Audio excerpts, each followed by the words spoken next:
결혼도 했고 딸도 낳았습니다. 그런데 방금 말씀드린 바와 같이 너무나 말도 안 되는 오해를 받아서 하루아침에 경찰서로 끌려갔고 경찰서에서 이렇게 고문을 당했습니다. 물고문을 당했습니다. 사람을 거꾸로 매달아 놓고 얼굴에 수건을 씌우고 물을 부었죠. 결국 자백하셨죠. 이 자백 때문에 무기징역 받았거든요. 아니 저걸 어떻게 견뎌요?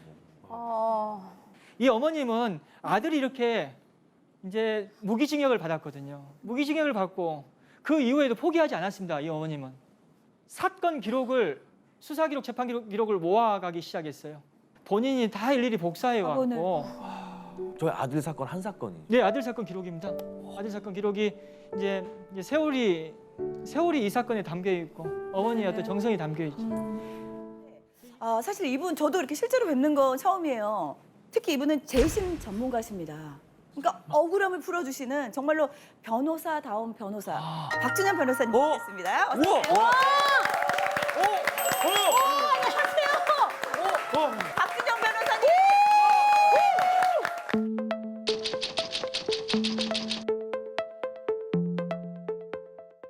사건 당일 과연 1분 40초 동안 살인 사건에 대한 재심을 청구하는 겁니다. 재심 개시 결정이 간절한 억울함을 풀 수 있는 하나의 계기가 됐으면 하는 바람도 있습니다.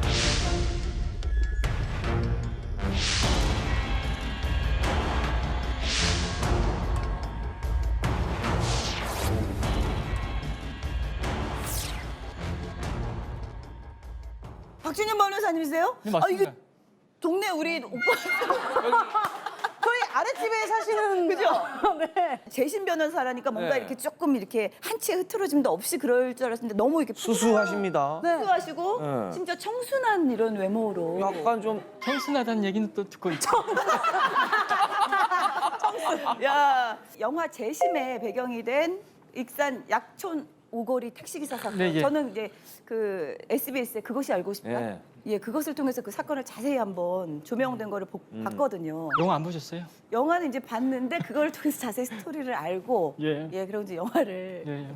변호사라 거짓말 못하겠다. 거짓말 못하겠네. 하여튼 사실 그런 사건을 남들은 솔직히 뭐 한두 번 할 수 있지만 이거는 보통 끈기와 어떤 그 피해자 분께 관심이 없다면 이렇게 끝까지 해낼 수 없는 거잖아요. 네. 사실은 저도 이런 사건을 주로 하는 변호사가 될 줄 전혀 몰랐죠. 네. 그리고 또 바라지도 않았어요, 사실. 근데 사람은 자신의 의지대로만 사는 건 아닙니다. 때로는 네. 또 어떤 운명이라는 게 있는 것 같고 음흠. 제가 이제 재심 첫 사건의 성과를 내다 보니까 이제 비슷한 사건들이 계속 찾아왔습니다. 아. 네네. 또 이미지 관리상 계속 할 수밖에 없는 상황도 되고 그러다 보니까 여기까지 오게 됐죠. 이제는 뭐 어떻게 할 수가 없어요, 지금. 예, 그러니까요. 끝까지 가서 해결을 해야죠, 그때는. 예, 이분의 성향이 또 드러나는 그런. 네. 오늘 강연의 주제가 삶이 억울할 때 당신을 구하라 한마디. 아. 너무 멋지죠? 캐릭터가 너무 다양하셔서 오늘 기대가 됩니다. 자, 우리 박준영 변호사의 강연 함께 들어보도록 하겠습니다.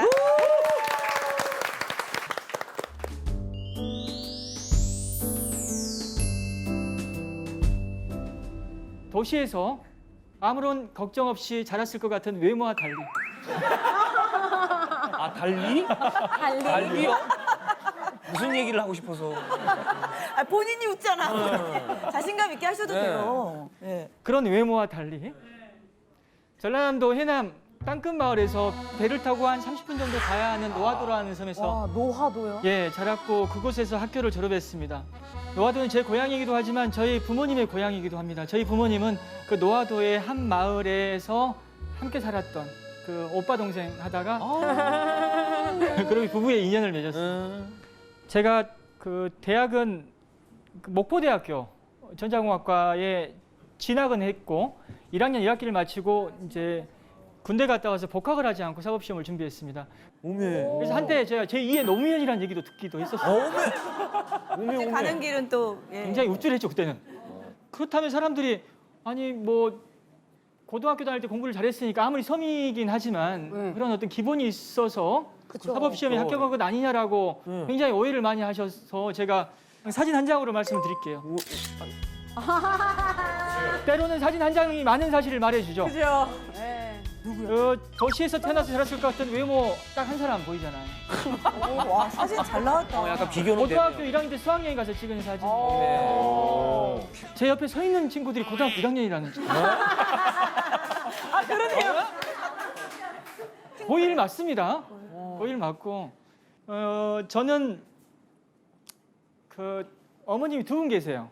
두 분 계시는데 한 분은 저를 낳아주시고 중학교 2학년 때 돌아가셨던 저희 어머니 계시고요. 또 아버님 재혼 이후에 저희들을 지금까지 키워주신 또 어머님이 계십니다. 오늘 저는 그 이 두 분의 어머님에 대한 얘기도 하고 제가 만났던 사건 속의 어머님에 대한 얘기를 좀 들려드리겠습니다. 네. 제가 눈이 사시예요. 사시, 사팔이라고 얘기도 하거든요. 초등학교 때 눈 수술을 한번 하긴 했습니다. 근데 이게 사시는 이게 한 번 수술로 고쳐지지 않는다고 합니다. 또 지금 굉장히 뽀얗고 하얀 피부. 하지만 아토피가 좀 있었어요. 어렸을 때 아토피가 꽤 있어서 참 고생 많이 했습니다. 약이 잘 안 들었고 그래서 어렸을 때 어머니께서 약재를 털어 넣어가지고 약욕도 많이 하기도 했습니다. 저희 어머님은 또 이렇게 눈과 피부 때문에 저를 데리고 육지에 많이 나갔죠. 아유. 육지에 나가 병원을 이곳저곳 많이 찾아다녔습니다. 목포까지 5시간 걸렸습니다. 저희 배를 타고요? 네, 배를 타고 5시간 걸렸습니다. 그래서 어렸을 때 기억은 병원 갔던 기억들, 그 어머니 손잡고 다니던 기억, 그리고 그렇게 막 멀미에 어떤 고생했던 기억들이 생생하죠. 이렇게 제가 사회생활을 할 수 있게 된 데에는 저희 어머니께서 섬이라는 의료 사각지대에 살았지만 그래도 아껴주시고 관심 가져주시고 했기 때문에 제가 그 어머니 덕분에 지금 이렇게 살고 있지 않나라는 생각합니다. 네. 이 저를 낳아주시고 길러주셨던 어머니는 1988년 10월 9일 지금으로부터 32년 전에 돌아가셨습니다. 어머니께서 제 초등학교 때 암에 걸리셨고 그때 이제 수술도 하고 치료도 받으셨습니다. 그런데 이제 중학교 때 재발하셨어요. 그 재발할 당시 상황은 지금도 저는 생생해요. 어머니는 말기암 환자였습니다. 병원에서 포기했어요. 병원에서 포기해가지고 시골로 내려왔습니다. 노화도로. 근데 말기암 환자의 고통을 가까이서 봤죠, 많이. 그리고 점점 어머니의 몸속에서 생명이 빠져간다라는 느낌이 들었죠. 그렇게 어머님은 얼마 후에 돌아가셨습니다. 돌아가실 때 어머니 나이는 39살이었고 그때 저는 중학교 2학년이었고 제 동생들은 초등학교 4학년이었습니다. 눈을 못 감죠. 자식들을 두고 어떻게 떠날 수 있어요? 눈을 못 감으셨습니다. 눈을 뜨고 돌아가셨는데 돌아가신 어머님에 대한 아픈 기억입니다. 저희 아버님께 한 가지 부탁을 하셨습니다. 어머니께서 제발 준영이 아빠 재혼하지 말라고. 애들 불쌍해진다고. 그래서 저희 아버지 어머니 생전에도 말 안 듣더니 그 말씀도 안 들으시더라고요. 아이고. 재혼 얼마 있다 하셨어요. 지금 그 아버지 이해합니다. 혼자 살기 힘들죠. 그렇죠. 애들 어떻게 키워요? 그리고 어떻게 키워요. 네. 근데 저희 집에 그 정상적으로 생각하면 올 수 없거든요. 집에 돈도 없고 또 애들 남자아이들 셋 아우. 키우기 힘들죠. 저희 집에 오신 저희 어머니, 그 어머니는 집에 왔는데 너무 답답해 보였다고 해요. 근데 너무 불쌍해서 내가 여기 와서 애들 키워봐야겠구나라는 생각하셨다고 합니다. 아이고. 다른 어떤 고려 없이 어이구. 불쌍해 보였대요. 안 돼 보였다고 합니다. 그래서 오셔서 저희들을 키워주셨고 저는 감히 말씀드리는데 저는 우리 어머님 없었으면은 이 자리에 절대 설 수 없습니다. 변호사 절대 안 되죠. 저는 뭐 어디 뭐 인간도를 못하고 살고 있을 가능성이 있고 제가 지금 변호하고 있는 분들 많이 계시는 곳 그곳에서 지금 살고 있을 가능성도 굉장히 크다. 사람 몰라요. 사람은 어떤 환경에 처해 있느냐에 따라서 사람의 삶은 완전히 달라집니다. 맞아요. 우리 두 번째 어머님에 대한 또 아픈 인상이 있어요. 저희 아버님은 2001년 11월 16일에 돌아가셨습니다. 굴삭기에 치이는 사고를 당하셨죠. 공사 현장에서. 응급실에서 아버지를 봤을 때 아버님은 그 런닝이 찢겨져 있었습니다. 심폐소생술을 하다 보니까 찢겨져 있었던 것 같아요. 그 러닝을 부여잡고 울고 있던 그 어머님의 눈빛이 지금도 생생하죠. 너무나 슬픔 어린 눈빛, 절망적인 눈빛. 그게 생생합니다. 그런 상황에서 어머님께서 저를 쳐다보는 눈빛을 보고 내가 중심을 잘 잡는 게 중요하겠구나. 어머님 때문에 여기까지 지금 와서 살고 있는데 사람이 의리는 지켜야지.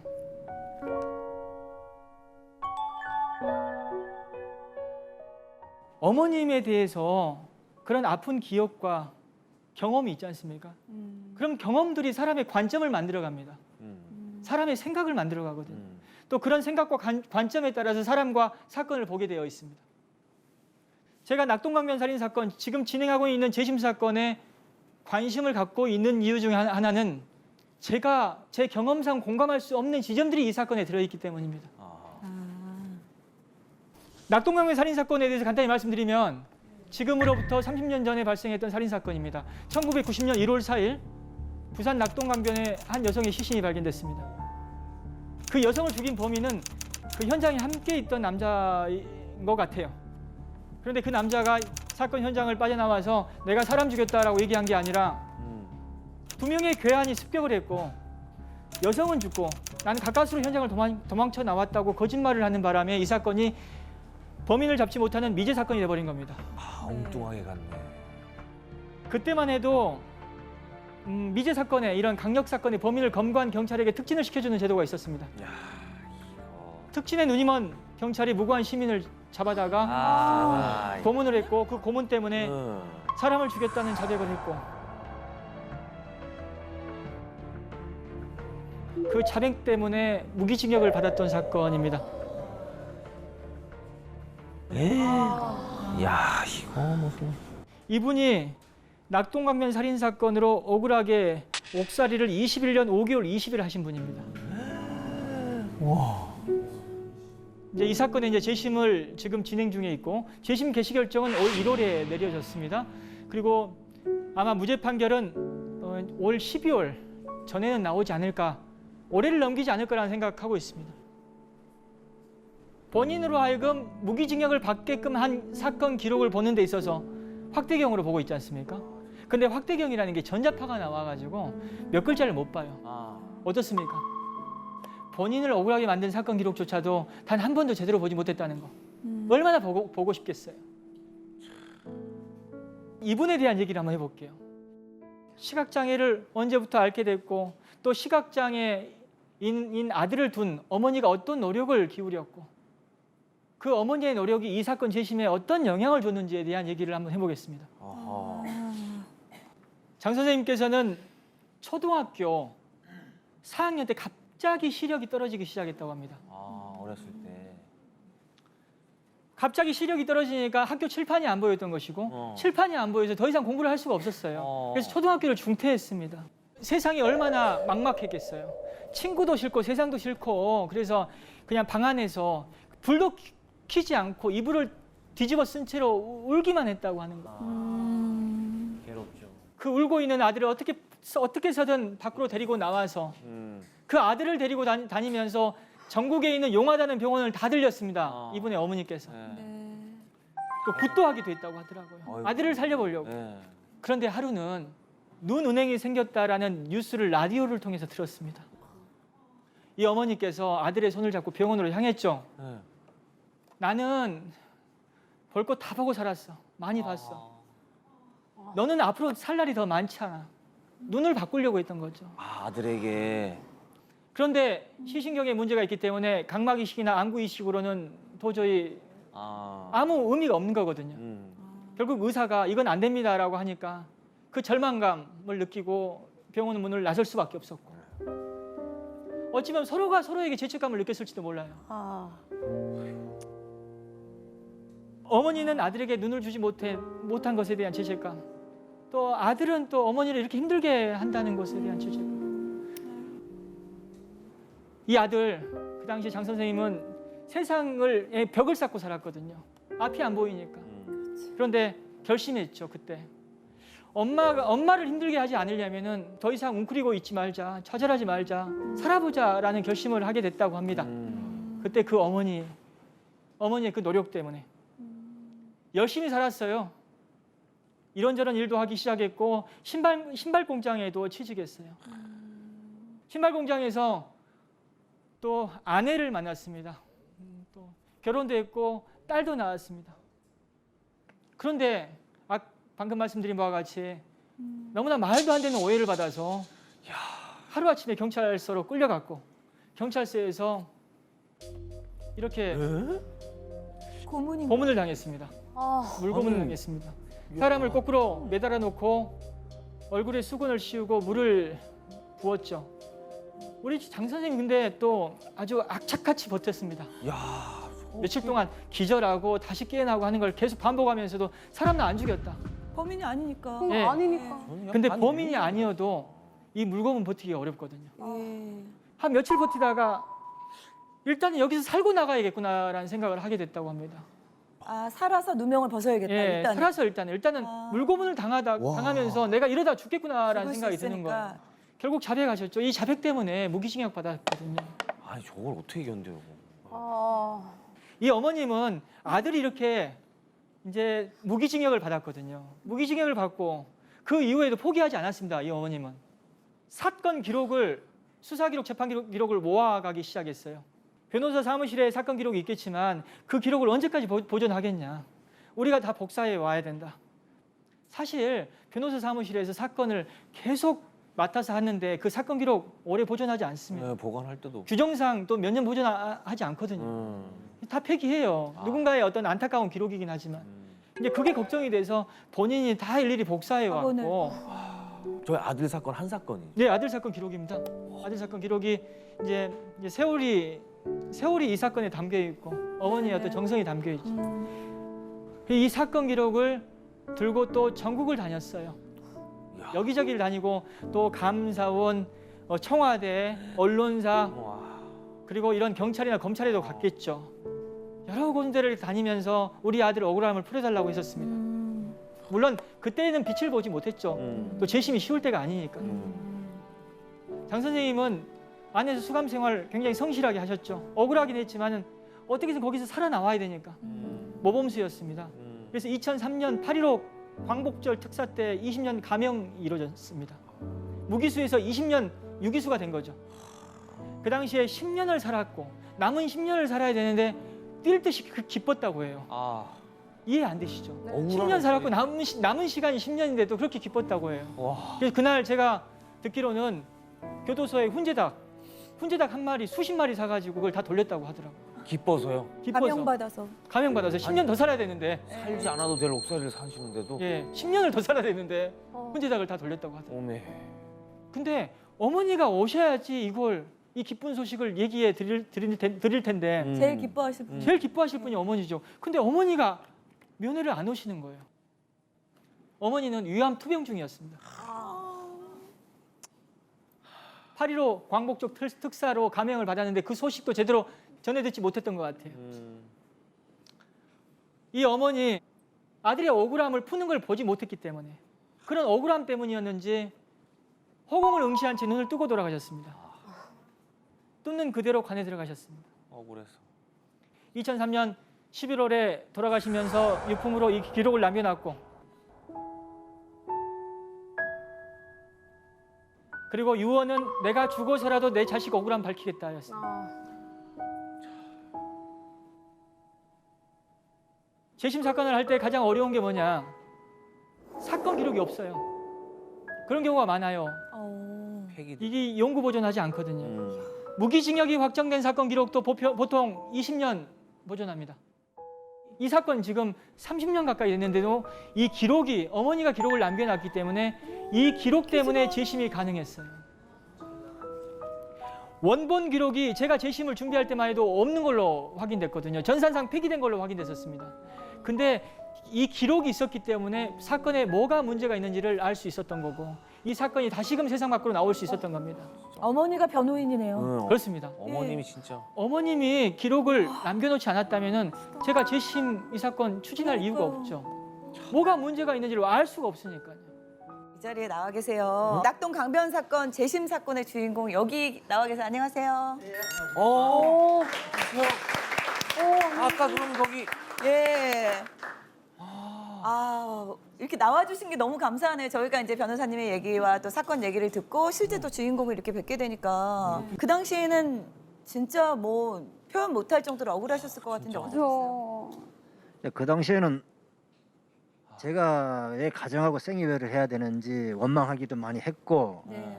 하지만 또 안에 갇혀가지고도 이 살다 보니까 자포자기하기 하는 지경에도 왔었고 그러니까. 하지만 이래서는 안 되겠다 한순간 가족들이 면회 와서 울고 가는 걸 보니까 내가 살아야만이 진실을 밝히는 거고 내가 살아나가야 진실을 밝혀 살인자 가족이 아니라는 가족의 누명도 벗겨져야 된다는 데 책무가 생기더라고요. 네. 그러다 보니까 이를 악물고 살아나왔습니다. 그래서 더 자신감을 쌓으면서 모범적으로 예. 수감 생활을 하신 거예요. 예, 수감 생활을 21년 5개월 20일 동안 난 내 자신감을 쌓으면서 아우, 이겼다고 아직까지는 말은 못하지만 하고 있습니다.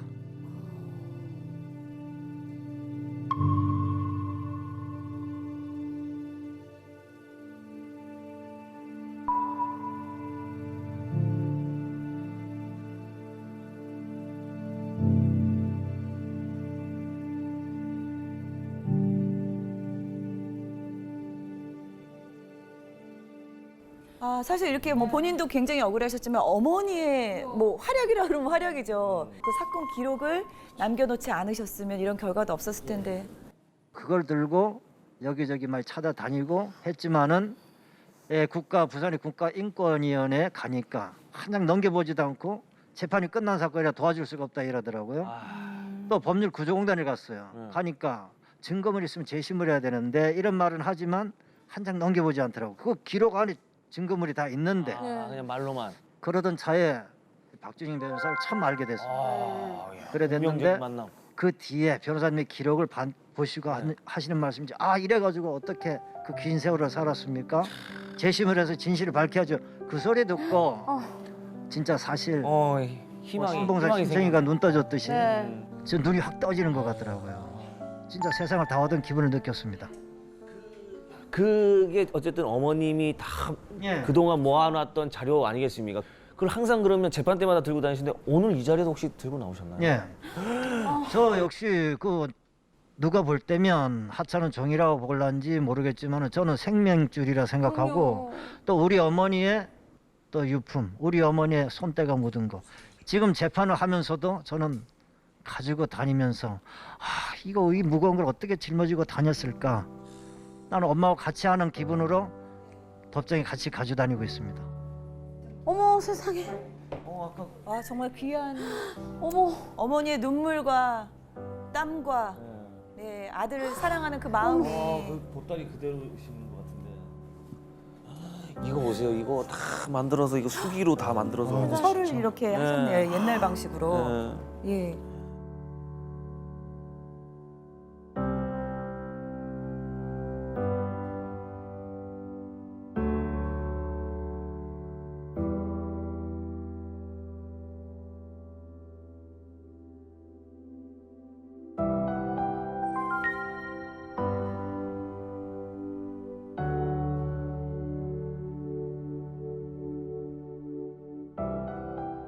이 밖에서 이렇게 홀로 이렇게 싸우고 계신 어머니 생각이 진짜 많이 났을 텐데 특히 좀 많이 생각났던 적이 있으세요? 면회 올 때도 힘들었고 제가 구치소에서 검사 조사 받으러 가게 되면 이 수갑을 채우고 딱 꽁꽁 묶어가지고 굴비 엮듯이 엮여가지고 선호사무실에 딱 끼워가지고 같이 들어가거든요. 데리고 가는데 저는 잘 보이지 않았는데 어디선가 저 이름을 부르면서 달려와서 제 손을 잡을 때 진짜 힘들었고요. 저는 안에 있다 보니까 어머니 아버지 돌아가신 것도 못 보고 제 진짜 하늘 아래 둘도 있어서는 안 될 불효자라 생각합니다. 그리고 또 아직까지도 돌아가셨다는 실감을 느끼지 못하고 있습니다. 금방 네. 다시 저 이름을 부르고 나타날 것 같은 그런 기분을 갖고 있습니다. 지금도 소리내어 불러보고 싶습니다. 언젠간 부를 날이 있겠죠. 재판 끝나고 영천에 가서 목이 터지라 한번 불러보고 싶습니다. 예. 이제는 가가지고 떳떳하게 여보는 가면 진실이 밝혀졌습니다 하고 외치며 엄마라고 부르고 싶습니다.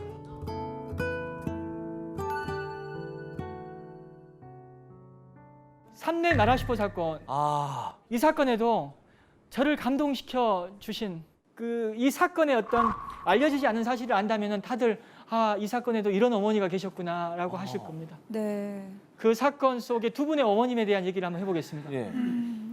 삼내 나라시포 사건은 지금으로부터 벌써 21년 됐네요. 1999년 2월 6일 전북 안주 삼내 한 슈퍼에 3명의 강도가 들어가서 현금 그리고 폐물을 훔쳐 나왔거든요. 근데 현장에 있던 할머니가 질식사했습니다. 아, 강도 치사 사건이죠. 그 사건으로 인해서 억울하게 옥살이한 사람이 3사람이 있고요. 또 그 당시에 풀려난 진범이 3사람이 있습니다. 2000년 당시에 진범이 따로 있다는 제보가 있었거든요. 그게 부산지검에서 제보를 받아가지고 수사를 실제 진행했었습니다. 근데요? 검사 앞에서 자백까지 다 했었어요. 진범이? 진범이요? 근데 너무나 어이없지만 이미 유죄를 받고 복역 중인 사람이 있었기 때문에 그 잘못된 수사를 이제 바로잡기는 어렵다고 그 당시에 봤던 것 같아요. 진범이 잡아뗀 것도 아니고 내가 진범이요 했는데도 예. 진범도 어이없었겠다. 풀어주니까. 근데 이제 뭐가 중요한데? 아니 무슨 말도 안 되는 지금은 말도 안 되지만 그 당시에는 그런 말도 안 되는 일이 벌어졌어요. 진범이 예, 덮어버렸죠 사실. 진범 풀어주고 사람을 죽인 진범을 풀어주고 억울하게 옥살이하고 있던 그 사람들은 계속 그냥 만기까지 복역하게끔 만든 사건이 삼내 나라슈퍼 사건입니다. 안타까운 사건이죠. 그 사건 이제 재심을 통해서 2016년에 무죄 판결을 받았거든요. 아, 받았어요. 근데 그 재심과 무죄 판결 그 과정에서 음. 사건 현장에 있던 피해자 유가족의 노력이 절대적이었습니다. 일단 이 사건이 공론화되는 과정에서 굉장히 그 언론에서 관심을 보일 수 있었던 이유는 유가족이 현장 검증 과정을 찍은 영상이 있었습니다. 그 영상을 잘 보존했기 때문에 재심 가능했다고 생각합니다. 막 강제로 시키거든요. 때리기도 하면서. 완전 완전. 빨리 목을 커트해. 공지 됐으니까. 너가 머리 받쳐줘야지. 그렇지. 너가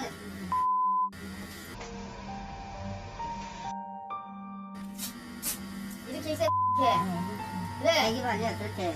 아게 너야 너는 머리 잡고 있어. 너 팔 잡았잖아 그때. 알았어. 처음에 진짜 어? 진짜. 이불 누가 내렸어? 응, 내려. 네가 내렸잖아. 어?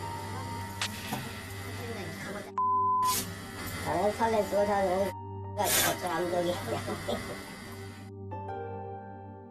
현장에 있던 피해자 지금 오른쪽에 있는 분이거든요. 네. 최성자 사모님인데 이분의 역할도 지대했습니다. 그때 남편 그리고 아들과 함께 잠을 자고 있었습니다. 새벽에 갑자기 흉기를 들이댑니다. 목에. 아유, 움직이면 죽인다고. 아유, 네. 얼마나 두려웠겠어요. 아유 무섭죠. 가장 먼저 했던 일이 뭘까요? 어둠을 더듬어서 5살짜리 아들을 끌어안았습니다. 다행히 아들은 그날 깨지 않았습니다. 하지만 옆방에 있는 할머니가 돌아가셨습니다.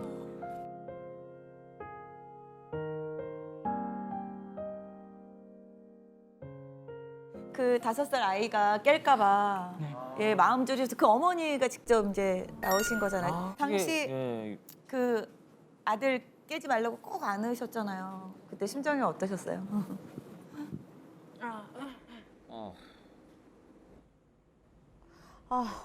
한 20년 지났는데 네. 저는 그때 그 상황만 생각하면 지금도 엄청 떨리거든요. 그렇죠. 당연하죠.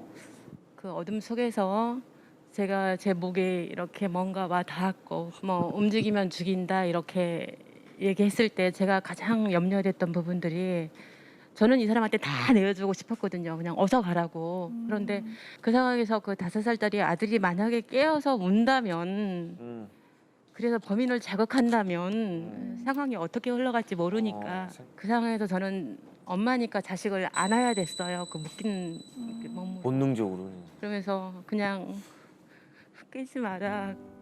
깨지 마라 제발 자라. 아유. 절박했죠. 아무것도 보지 말고 아무 소리도 듣지 말고 그냥 자라 그랬거든요. 근데 다행히 그날 저희 아이는 안 깼고 네. 지금 건강하게 잘 자랐습니다.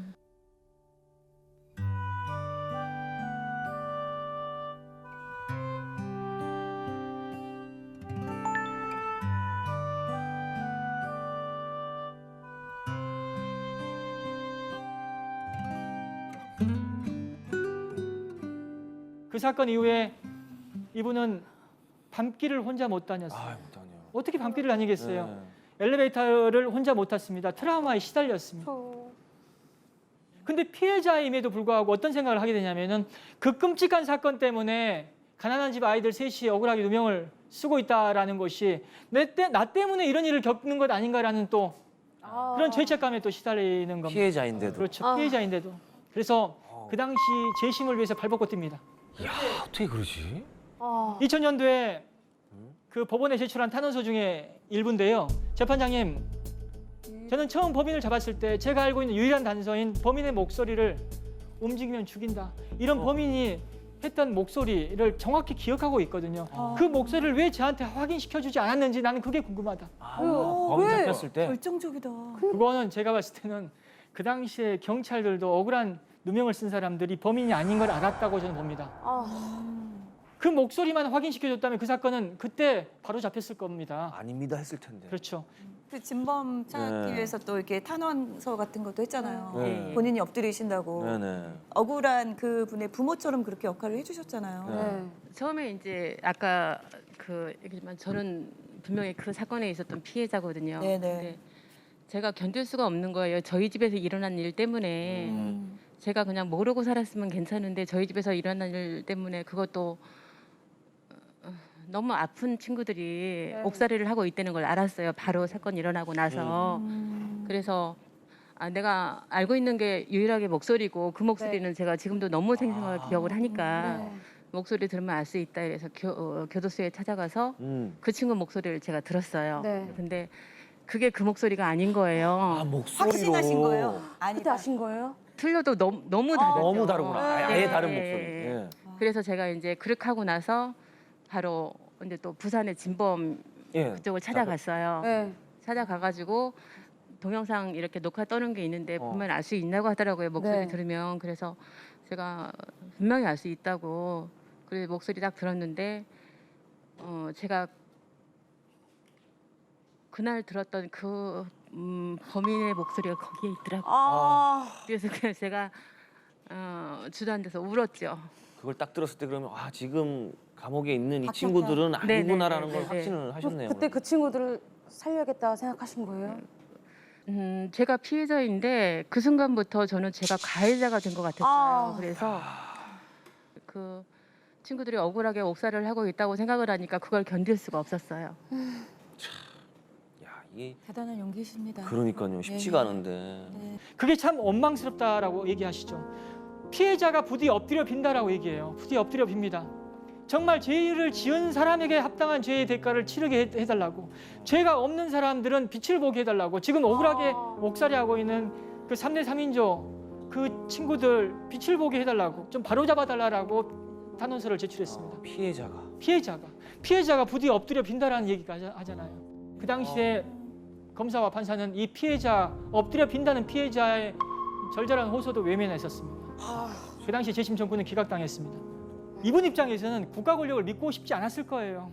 신뢰가 다. 그 사건은 고통을 안겨준 사건이고 또 범인이 따로 있음이 분명한 사건인데도 제대로 조사가 이루어지지 않고 재심이 기각당하고 이 억울한 사람들을 만기 복역해하는 이런 상황을 보면서 누구를 믿고 싶겠어요. 근데 그런 일이 왜 가능하냐? 어떻게 그런 일이 있을 수 있냐라고 생각하실 수 있죠. 그때 그 진범으로부터 자백을 받고 그 자백이 담긴 기록을 본 사람들이 사건의 문제를 몰랐을까요? 다 알아요. 진범 따로 있는 사건이고 다 압니다. 근데 왜 그런 행동을 하냐면은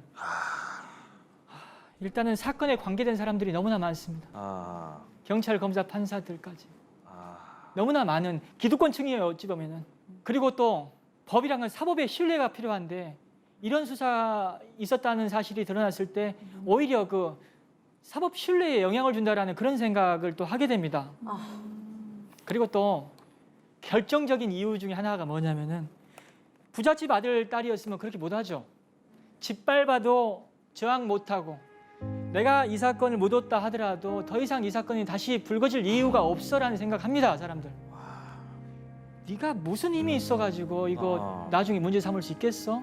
그냥 덮어도 그냥 그래 안타깝긴 하지만은 어쩔 수 없다. 니네들 이것도 운명이다라고 생각하고 덮어버리죠.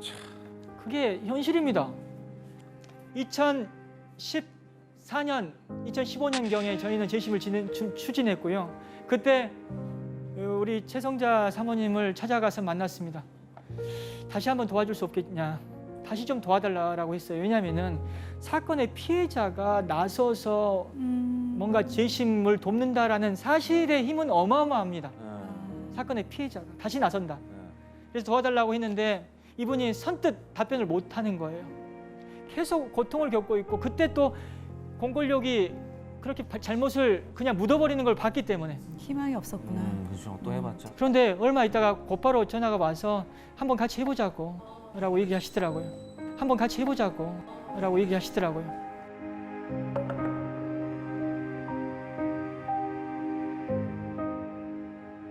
계기가 있었을까요? 이제 세월이 흘렀잖아요. 네. 그리고 저는 그 사건 얘기를 저희 아이한테 한 번도 해본 적이 없어요.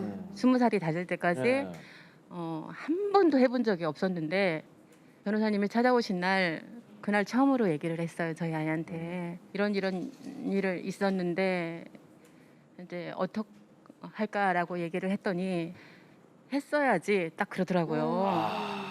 했어야지 딱 그 말이 저한테 되게 크게 들렸어요. 그래서 제가 그냥 움직임을 용기를 냈던 거죠. 저는 좀 사실 걱정했었거든요. 하지 마라든가 엄마 무섭잖아라든가 이렇게 하면 좀 제가 이렇게 망설일 수도 있는데 예를 들면 복잡하게 또 얽히는 게 그러니까요. 또 그렇죠. 네, 네, 힘든 네. 일이 될 수도 또 있고. 한 번 했다가 한번 그쵸, 무사견적을 신뢰를 네. 잃었으니까. 예, 예. 정말 아드님도 너무 대단합니다. 대단하세요, 네, 진짜. 아드님도 대단하고.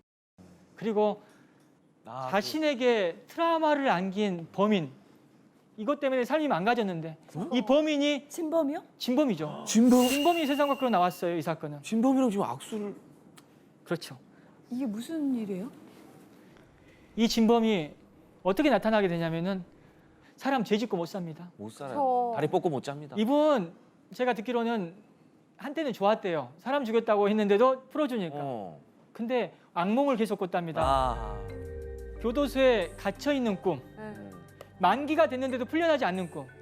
때로는 교도소 안에서 그냥 집단으로 그냥 때리는데 맞는 꿈. 이런 꿈들을 계속 꿨다고 해요. 너무 고통스러웠고 억울하게 옥살했던 그 사람들의 삶을 저희가 그 포털 사이트를 통해서 연재 기사를 쭉 내보냈는데 그 기사를 보게 돼요. 범인요? 예. 그래서 자기가 저지른 죄로 인해서 누군가가 옥살이하고 그 옥살이한 사람들이 이렇게 불쌍한 사람이었다는 걸 알게 되는 거죠. 그런 상황에서 이제 제가 연락을 했고 이분한테 설득을 했습니다. 다시 한번 용기 이제 내달라, 고백해달라, 그리고 법정에 나와서 증언해달라. 하겠다 했는데 또 주저하였었습니다. 왜냐하면은 자신이 저지른 참혹한 결과라는 게 있는데 그 피해자들이 있는데 그 피해자가 용서하지 않으면 나설 수 없죠. 근데 이 피해자 우리 최성자 사모님 그리고 유가족들이 그래 아직도 믿긴 하지만 그 억울하게 옥살이한 사람들의 재심을 돕는다면 그러면 우리가 용서하겠다라고 한 거죠. 야, 저 쉽지 않은데. 사모님 이쪽 오십시오. 잠깐만요. 네. 잘 오셨습니다. 네. 뭐라고 하시니 그렇게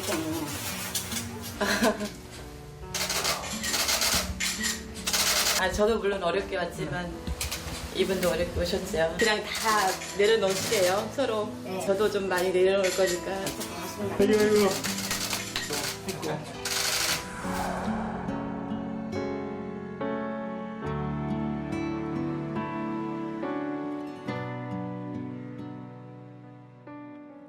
그 진범을 또 용서하셨다는 그러니까요. 게 어떻게 또 얼굴을 그렇게 마주하셨어요, 진짜. 사실은 그 진범을 또 용서하셨다는 그러니까요. 게 어떻게 또 얼굴을 그렇게 마주하셨어요, 진짜. 사실은 아까 사진에도 나와 있지만 되게 엄청 떨었어요. 엄청 어떻게 무서웠어요. 이게 그날 이렇게 자리를 만들고 이제 변호사님이 밖에 오셨습니다 얘기하는데 이 감당이 안 되더라고요. 그렇죠. 감당이 안 되게 떨리고 이제 제가 마음속으로 다 용서하겠다고 생각하고 간 자리임에도 불구하고 또 예. 이 떨리는 거가 이제 범인을 마주한다는. 저 그렇죠. 제가 네. 그동안 그렇게 이렇게 다시 또 상기가 되고 하니까. 그렇게 무서워하면서 살던 사람이잖아요. 네. 근데 용서하니까 편하더라고요. 어우. 네, 마음이 편하더라고요. 이게 관용의 힘입니다, 사실. 그러네요. 쉽지가 않은데. 예, 쉽지 않은 일이죠. 쉽지 않은 일이 꼭 잘난 사람들이 하는 거 아닙니다.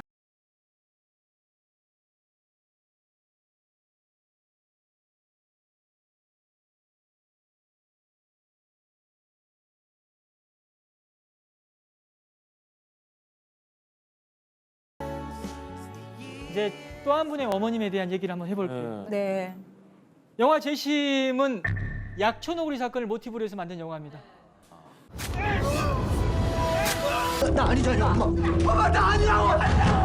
조현우 씨는 살인죄로 10년 만기 목욕하고 출소했습니다. 2000년 8월 10일에 발생했던 살인 사건입니다. 전북 익산 약촌오구리라는 곳에서 택시 기사가 살해된 채로 발견됐죠. 네. 아하. 그 택시 기사를 살해했다는 이유로 당시 15살 소년이 징역 10년 받았어요. 맞아요. 15살이요. 네, 10년 받았습니다. 15살, 초등학교도 나오지 못했어요. 가난해서. 징역 10년을 받아서 복역하던 중에 진범이 따로 있다는 제보가 익산 옆 동네인 군산경찰서에 접수가 됐었습니다. 네. 아 이것도 진범. 그 제보를 받아서 또 형사 한 분이 아주 그냥 열정적으로 수사를 했었습니다. 아, 정의가. 1년 동안. 15살인데. 그래서 진범의 자백을 받고 진범을 숨겨줬던 친구의 자백도 받고 여러 또 의미 있는 증거를 수집했는데 네. 당시에 그 수사 결과를 묵살해 버렸던 거예요. 또 그때도 예. 쌀은 무슨. 진범을 풀어주고 또 15살 소년으로 하여금 징역 10년 만기 복역하게끔 만든 사건이 약촌오구리 사건입니다. 인생을 망쳤네 그냥. 그 사건에도 어머니 두 분이 존재하죠. 아, 어머니 두 분이 들어 있습니다. 한 분 먼저 얘기해 드리면 억울하게 옥살했던 15살 소년의 엄마. 네.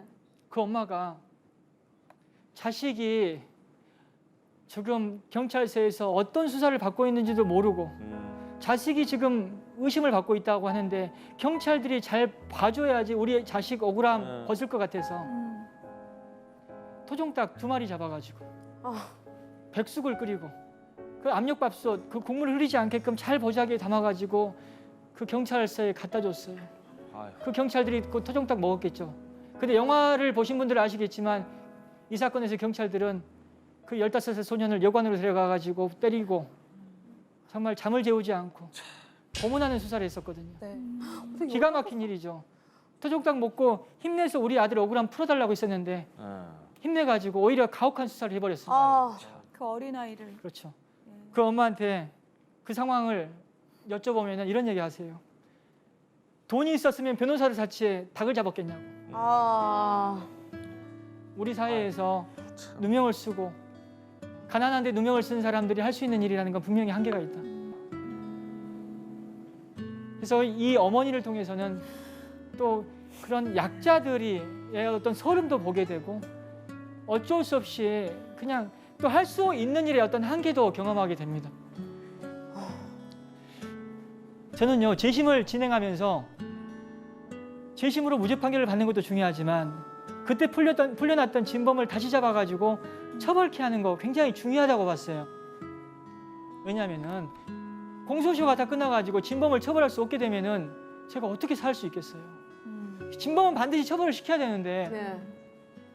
그런데 제 불안감을 잠재워 주신 분이 바로 지금 온몸이 붕대에 감긴 채로 자식을 안고 울고 있는 태환이 엄마입니다. 1999년 대구 효목동의 한 골목길을 걷던 6살 태환이. 그 뒤로 한 남성이 다가가 갑자기 황산을 끼얹었고 태환이의 얼굴과 온몸은 흰 연기를 내며 순식간에 타들어갔습니다.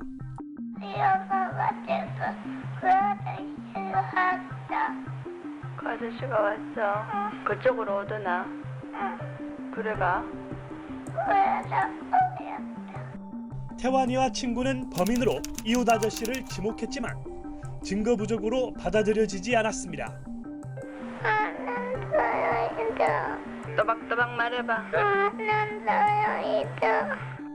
49일 만의 사투 끝에 태환이는 우리 곁을 떠났습니다. 수사는 미궁에 빠지고 검찰은 결국 불기소 처분을 내렸습니다. 근데 이 사건의 공소시효 그 당시를 기준으로 2015년 8월 9일이면 공소시효가 끝나는 상황이었습니다. 2015년 8월 9일이면 진범을 잡아도 진범을 처벌할 수 없는 상황이었습니다. 아, 공소시효 때문에. 공소시효가 끝나가니까. 그러니까 이 엄마 가만히 있을 수 없죠. 살인죄 공소시효를 피해줘 주십시오. 우리 태안이를 죽인 법인 잡아야 될 것 아니냐고 하면서 국회의 문을 두드렸습니다. 난 처참한 모습으로 세상을 떠났는데 이게 공소시효라는 그 제도에 맡겨가지고 그 억울함을 풀어줄 수 없다면 이 태안이 엄마의 노력 덕분에 살인죄 공소시효는 2015년 7월 말에 폐지가 됐습니다. 법을 바꿨네. 법을 바꿨어. 국회의원들이 법을 바꾼 걸로 알고 계시는데 국회의원들이 태안이 엄마의 노력이 없었다면 법 못 바꾸죠. 네. 그래서 세상을 바꾸는 것은 네. 잘난 사람들은 아닙니다. 잘난 사람들을 움직이게끔 하는 소시민들이 연대하는 힘이라고 저는 생각합니다. 그런데 정작 아쉬운 것은 안타까운 것은 태안이 사건에는 적용을 못 받았습니다. 아, 그 이후에. 안타깝죠. 근데 정작 약천오리 사건이 혜택을 받은 거예요. 약천오리 사건은 2015년 8월 9일 날 공소시효가 끝나는 상황이었습니다. 와. 태안이 엄마가 노력해가지고 10일 남겨놓고 공소시효가 폐지되는 바람에 이 사건의 진범이 다시 잡혀서 지금 징역 15년 받아서 소름 돋았어. 교도소에 있습니다. 우리 태환이가 미랄이 됐네. 그치? 진짜.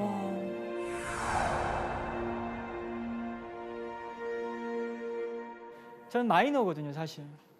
제가 서울대를 나온 것도 아니고 연고대 서울에 있는 학교를 나온 것도 아니거든요. 또 대학을 지방에 있는 한 국립대학교 한 학기 나온 게 전부예요. 사법시험 합격할 때만 해도 사람들이 대단하다고 했어요. 노무현이다 제2의. 저는 굉장히 흥분했었습니다. 먹고 사는데 아무 지장이 없을 것 같았는데 가장 가까운 사람들조차도 저한테 사건 안 맡겼어요. 검증이 안 됐잖아요. 사법시험 합격한 건 좋아. 하지만 실력자들은 왔는데 왜 니한테 사건을 맡기겠어. 실적이 없어. 그게 현실입니다. 인정받아야 되지 않습니까? 인정받으려면 남들이 안 하는 사건에서 의미 있는 결과를 내는 건 저한테 너무나 중요했죠. 그래서 이런 재심 사건을 하게 됐던 것이고 하다 보니까 사람이 조금씩 바뀌는 거죠. 또 예전의 기억들을 떠올리게 되고 물 길어 올리게 되는 거죠. 사람마다 다 아픈 기억은 다 갖고 살고 있어요. 다 제가 오늘 드린 말씀을 듣고 다 본인 각자의 어떤 아픈 기억을 저는 떠올릴 거라고 생각해요. 제 얘기가 마중물이 돼가지고 확 길어 올리시면 좋겠다. 아, 이게 현실적이시다. 제가 듣기로는 이렇게 다른 분들 억울한 사연을 풀어주시면서 변호사님도 억울한 일도 많고 또 생활이 조금 많이 힘들어지셨던 적도 있다고 들었거든요. 뭐 듣기로는 파산한 적도 있다고 들었는데. 파산까지는 안 했습니다. 왜냐면은 파산해버리면 저희 변호사 자격 없어지거든요. 아, 그래요? 그래서 많이 좀 생활이 많이 힘들어지신 경우가 있다고. 경제적으로 어려워졌다라는 표현을 네. 이제 파산 지경까지 갔다라고 했었는데 파산 직전까지. 저는 근데 이런 일을 좋은 일을 하는 사람들이 제가 스스로 좋은 일이라고 평가해서 좀 그런데 이런 일을 하는 사람들이 어렵게 사는 세상인 건 맞습니다. 하지만 제가 어려워졌을 때 많은 분들의 시민들의 후원이 있었습니다. 네. 그 후원이 이제 저를 다시 또 이렇게 살게끔 해줬고 또 지금은 이제 막 코로나 때문에 약간 힘들긴 하지만 강연으로 여기저기에서 제가 좀 각광을 받고 있죠. 기승전.